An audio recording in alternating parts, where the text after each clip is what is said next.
In diesem Video geht es für Sie um Rahmenkredit und Ratenkredit. Einige unserer Zuschauer sind mit den Unterschieden und Vorzügen der beiden Kreditarten super vertraut. Bitte helfen Sie mit, über die Kommentarfunktion diesen Beitrag zu ergänzen. An alle potenziell Kreditsuchenden, dieser Beitrag ist für Sie gemacht. Möge er Ihnen helfen, die beste Form der Finanzierung zu dem günstigsten Zinssatz zu finden. Und achten Sie bitte vor Kreditabschluss auf die 4 wichtigsten Konditionsgestaltungsmöglichkeiten, die Banken haben und die auch Banken nutzen. Diese 4 Punkte haben wir Ihnen ans Ende des Videos gesammelt gepackt. Und jetzt starten wir erstmal.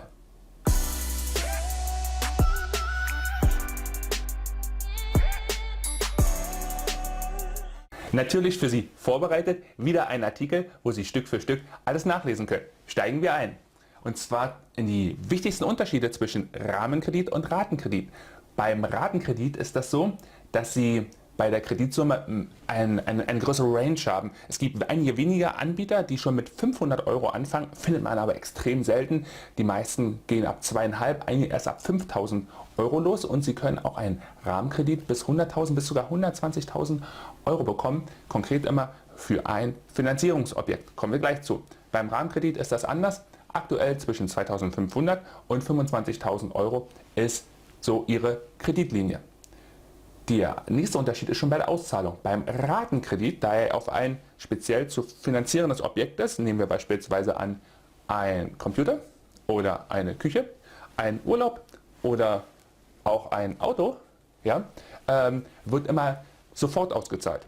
Sie können, also die komplette Summe wird ausgezahlt. Sie können entweder sofort auszahlen lassen oder zu einem bestimmten Termin. Das macht beispielsweise Sinn, wenn Sie sich etwas kaufen möchten, was erst später vorhanden ist. Also es wird erst für Sie hergestellt beispielsweise. Dann lassen Sie sich natürlich den Kredit genau zu dem Punkt auszahlen, wo Sie die Zahlung tätigen müssen. Sie können sich den Kredit sozusagen im Vorfeld sichern und sparen sich aber die Zinsen für den Zeitraum, wo Sie den Kredit besorgt haben, aber noch nicht gebraucht haben. Beim Rahmenkredit ist es super flexibel, denn Sie beantragen ja den Rahmen, ist eine Kreditlinie, ich sage häufig dazu einen zweiten Dispo und den zahlen Sie sich selber aus. Das heißt, Sie können ihn sofort, wenn Sie die Kreditlinie bekommen haben, komplett auszahlen lassen. Sie können aber auch sagen, nö, ich habe mir den erstmal nur besorgt, so als Notfalllinie. Sie wissen, wir haben ein separates Video dazu hier schon. Oder Sie zahlen sich einfach den Betrag aus, dann, wenn Sie ihn brauchen. Und zwar auch in der Höhe, wie Sie ihn brauchen. Bei der Kreditrückzahlung haben wir wieder wesentliche Unterschiede. Bei dem Ratenkredit wird monatlich immer eine fixe Rate abgebucht von Ihrem Girokonto und die ist auch immer in derselben Höhe. Und die Kreditrückzahlung beim Rahmenkredit ist so, dass es erstmal gar keine Rückzahlung notwendig ist. Sie können sich Geld borgen und zahlen den Kredit überhaupt gar nicht zurück. Sie zahlen monatlich nur die Zinsen. Die werden natürlich auch vom Girokonto eingezogen. Sie können aber auch vereinbaren, Sie können es auch so einstellen, dass Sie eine monatliche Rate, also monatlich tilgen, das können Sie auch einstellen. Sie haben unheimlich große Flexibilität. Sie können auch jederzeit komplett den Kredit zurückführen oder in Teilen. Da Sie sich selber auszahlen das Geld, können Sie auch selber wieder einzahlen das Geld. Das ist eine super Flexibilität, wieder vergleichbar mit dem Dispo. Laufzeit, auch wieder ein großer Unterschied beim Ratenkredit. Sie haben eine feste Laufzeit. Das ist meistens so zwischen 3 und 10 Jahren, je nachdem auch wie hoch die Summe ist, wie hoch die Rate ist. Und bei dem Rahmenkredit ist es so, Sie haben keine feste Laufzeit. Der wird auf Ewigkeit erstmal abgeschlossen, also bis auf weiteres. Der kann ein ganzes Leben halten, wie jetzt eine Dispo-Linie. Ja, gibt es keine feste Laufzeit. Mehr dazu nichts zum Kreditende. Der Ratenkredit ist dann zu Ende, wenn er komplett zurückgezahlt wird. Also im Normalfall, wenn die Laufzeit zu Ende ist. Aber Sie können auch Sondertilgungen machen, je nachdem, wie Sie darauf achten, bei welcher Bank Sie abschließen, wenn die das Ihnen erlaubt. Empfehlung dazu später im Artikel. Dann ist natürlich der Kredit schnell zurückgezahlt. Das Kreditende ist dann, wenn der letzte Euro überwiesen ist, dann ist der Kredit vorbei. Beim Rahmenkredit, der endet erstmal überhaupt gar nicht, es sei denn, man kündigt ihn, ja? Sonst läuft er immer weiter und es ist ja immer die Entscheidung, ob Sie ihn nutzen oder nicht. Das heißt, wenn Sie ihn beantragt haben, Sie haben ihn bekommen, haben ihn mal genutzt, nutzen ihn gerade nicht, der kann einfach weiter bestehen. sodass Sie auch nicht wieder neu später einen Kredit beantragen müssen. Also mal angenommen, nach 2, 3 Jahren passiert was in Ihrem Leben, Sie brauchen wieder Geld, dann gehen Sie einfach auf Ihr Kreditkonto und holen das Geld runter. Das ist eine super Flexibilität. Genau. Und es fallen für Sie ja keine Kosten, keine Zinsen an, solange Sie ihn nicht nutzen. Die Frage ist natürlich, für was ist welcher Kredit am besten geeignet? Beginnen wir mit dem Ratenkredit. Das ist auch das meiste, wo der beantragt und genehmigt wird und den man häufig hat, weil man hat ein konkret zu finanzierendes Objekt, beispielsweise eine neue Computerausstattung. In dem Beispiel hier sehen Sie 2.500 Euro Kosten und wir haben hier, ich habe Ihnen hier das Beispiel von der DKB reingehangen, können Sie über 3 Jahre diesen Kredit abbezahlen, haben einen super niedrigen Zinssatz und eine monatliche Rate, die für viele Menschen einfach vertretbar ist. Und wenn Sie dieses Kreditbeispiel sehen, sehen Sie auch, das werden auch viele Leute bekommen, weil diese Summe ist bei vielen im Budget einfach möglich. Also wenn Sie etwas Konkretes zu finanzieren haben, eine konkrete Summe, die dann auch wieder abgezahlt wird auf Null, das ist immer das Ratenkredit. Das ist das Klassische, man kauft sich neue Möbel, man kauft sich ein neues Auto, man kauft sich einen neuen Computer, man hat einfach was Festes, da hat man wunderbar den Ratenkredit. Wir kommen hinterher noch zu einer Ausnahme im Video, das heißt, bleiben Sie auf jeden Fall dran. Der Rahmenkredit, da kann es was Konkretes geben, braucht es aber nicht. Ich nutze ihn selber für eine Notfallkreditlinie, dass ich mir eine schöne Kreditlinie besorge, wo ich reingehen kann und wieder rausgehen kann. Ich kann damit etwas Konkretes finanzieren, brauche ich aber nicht. Wenn ich wirklich was Konkretes finanzieren möchte, kann es natürlich Sinn machen, diesen Ratenkredit zu nehmen, vor allen Dingen, weil er vom Zinssatz günstig ist. Für Banken ist es ein super Geschäft. Banken lieben Ratenkredite. Sie machen ja einmal eine Bonitätsprüfung beim Kunden, beim Interessenten. Wenn er dann Kunde wird, dann kriegt er das Geld ausgezahlt und er zahlt es ratierlich wieder zurück und dann ist der Kredit zu Ende. Das heißt, die Bank, die kann das super programmieren in ihrer Software, es wird einfach eingestellt, da werden die Zahlungen abgebucht und mit den Zinsen verdient natürlich die Bank ihr Geld. Und das lieben Banken und das ist ein gutes, sicheres Geschäft, vor allem wenn die Bonitätsprüfung sehr gut ausgefallen ist. Beim Ratenkredit ist das natürlich ein bisschen aufwendiger für die Bank, deswegen gibt es ja auch super wenige Banken, die das überhaupt so anbieten und die haben wir natürlich bei uns auf dem Spezialportal, vor allen Dingen die richtig guten unter den wenigen, die das anbieten.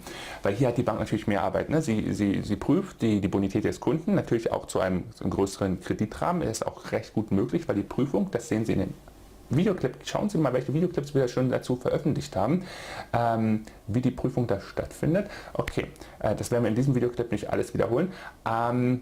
Und dann liegt es ja, ob Sie halt Geld abrufen oder nicht. Und die Bank muss dann halt immer handeln mit dem Geld, aber das kriegen die auch hin. Da müssen Sie sich jetzt als Interessent, als smarter Bankkunde weniger Gedanken machen.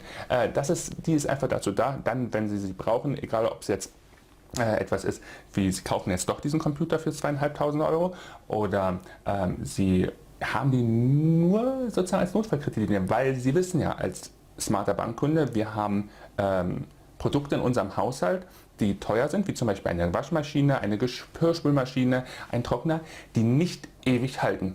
Die gehen kaputt. Das ist ziemlich sicher, weil die sind programmiert dazu, dass sie irgendwann kaputt gehen. Und gerade eine Familie mit mehreren Kindern weiß das, weil das häufiger stattfindet als ein Single-Haushalt, weil die sind ja gebaut, nach gewissen Zyklen halt kaputt gehen. Wir wissen aber nicht, wann sie kaputt gehen. Wir wissen nur, wenn sie kaputt gehen, dann kostet es Geld, das ist teuer. Das heißt, wir können uns ein Sparkonto anlegen, wo wir monatlich diese Rate, sozusagen ein monatliches Geld sparen, dass wenn es kaputt geht, wieder rausgehen. Das ist natürlich eine sehr smarte Methode.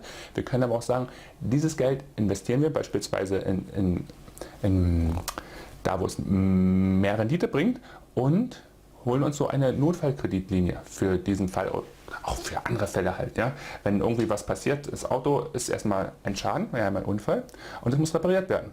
Möglicherweise haben wir sogar einen Versicherungsschaden, aber es dauert irgendwie 8 Wochen, ehe da vielleicht Geld zu erwarten ist und so wir können gleich in die Reparatur gehen. Also es gibt viele Beispiele, wo man auf einmal plötzlich Geld braucht, vielleicht mehr als man auf dem Girokonto hat, mehr als man vielleicht in seinem Dispo hat auf dem Girokonto und da tut einfach diese Kreditlinie gut. Der Zinssatz ist ja auch überschaubar und ich kann rein und raus und kann ihn wieder schnell zurückzahlen. Kommen wir zu den Voraussetzungen, die man haben muss. Das gilt für beide. Man muss halt ein regelmäßiges Einkommen haben. Im besten Fall natürlich als Arbeitnehmer, bei Rentner funktioniert das auch.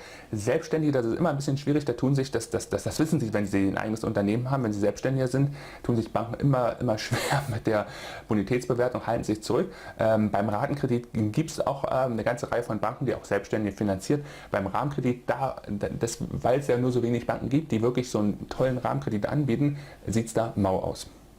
Auf beide trifft natürlich zu, sie dürfen keine schlechte Bonitätsbewertung in der Schufa haben. Eine Bank vergibt immer gern Leuten Geld, die es eigentlich gar nicht brauchen, die eine gute Bonität haben und dann auch natürlich zu guten Zinssätzen. Also für sie kommt es in Frage, wenn sie eine gute Bonität haben. Wir haben natürlich auch ein Programm, wo es um Bonitätsaufbau geht, werde ich Ihnen als Link ins Infofeld mit reintun. Wichtig ist natürlich Wohnsitz in Deutschland.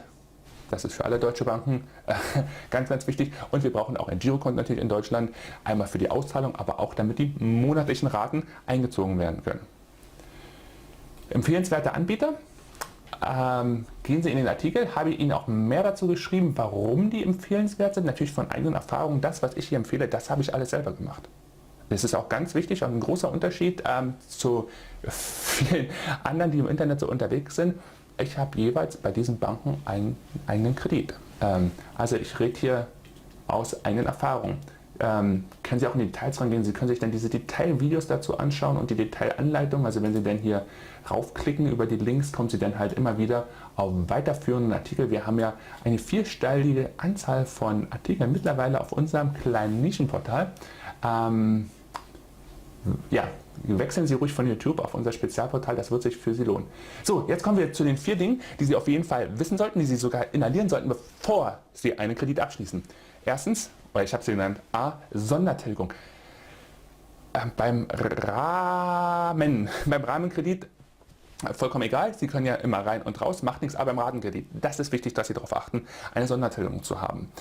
Ich weiß zwar aus der Bankstatistik, dass viele Leute sich dafür interessieren, aber die wenigsten es tatsächlich nutzen. Da Sie ja ein smarter Bankkunde sind, sonst wären Sie jetzt wahrscheinlich gar nicht auf diesem Kanal, kann es sein, dass Sie die Sondertilgung nutzen. Also achten Sie darauf, es gibt auch immer mehr Banken, die es anbieten. Achten Sie darauf, dass es nicht nur einmal im Jahr ist und nicht zu einer Maximalsumme. Das gibt es schon bei einigen, aber jetzt gerade die Empfehlung, die ich Ihnen auf unser Spezialportal geschrieben habe, die ich selber genutzt habe, ist, da können Sie jederzeit Geld überweisen und das mindert dann Ihre Kreditbelastung. Sie können sozusagen auch vorzeitig den ganzen Kredit von heute auf morgen beenden. Kein gutes Geschäft für die Bank, aber vielleicht ein gutes Geschäft für Sie. Und Sie, meine lieben Zuschauer, liegen mir mehr am Herzen als die Bank.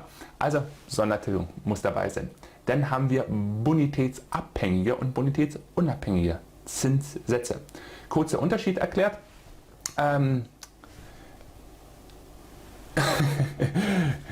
Kurz der Unterschied erklärt, die Banken, die schauen in die Schufa rein und jeder hat ein Schufa-Ranking und einige sind gut und einige sind nicht gut. Es gibt Banken, die belohnen sozusagen, wenn man eine gute Schufa hat, weil einen guten Schufa-Score, weil für sie ja das Risiko niedriger ist, dass der Kredit ausfällt oder dass er in Verzögerung kommt. Ja? Also wenn sie zu spät zahlen, hat die Bank natürlich Arbeit mit, das will sie nicht. Und dann gibt es einige Banken, die bieten Kredite an zu besseren Zinssätzen für jemanden, der eine gute Bonität hat. Und jemand, der eine mittlere hat, kriegt halt den mittleren Zinssatz. Jemand, der eine nicht so gute Bonität hat, fast schlechte, kriegt dann halt den höheren Zinssatz. Und einer, wo die im Keller ist, der kriegt natürlich keinen Kredit. Da brauchen wir uns nichts vormachen, das ist natürlich auch ganz klar. Hat aber für Sie auch einen Vorteil, wenn Sie jetzt eine nicht so gute Bonität haben. Es gibt Banken, die finanzieren Sie zu einem höheren Zinssatz. Da, wo Sie vielleicht bei einer Bank, die einen bonitätsunabhängigen Zinssatz hat, überhaupt gar keinen Kredit bekommen können. Also es hat alles Vor- wie Nachteile. Man muss einfach nur darum wissen. Von daher auch habe ich Ihnen hier Faustregeln reingeschrieben. Was tun Sie, wenn Sie welche Bonität haben? Zu welchem Anbieter bzw. in welchen Punkt, in welchen Vergleich steigen Sie ein? Also da gehen Sie unbedingt hier an dieser Stelle in diesen Artikel rein. Ja. Da haben wir noch das Merkmal bei der Schufa, Kreditanfrage und Konditionsanfrage Kredit. Ein super wichtiger Unterschied.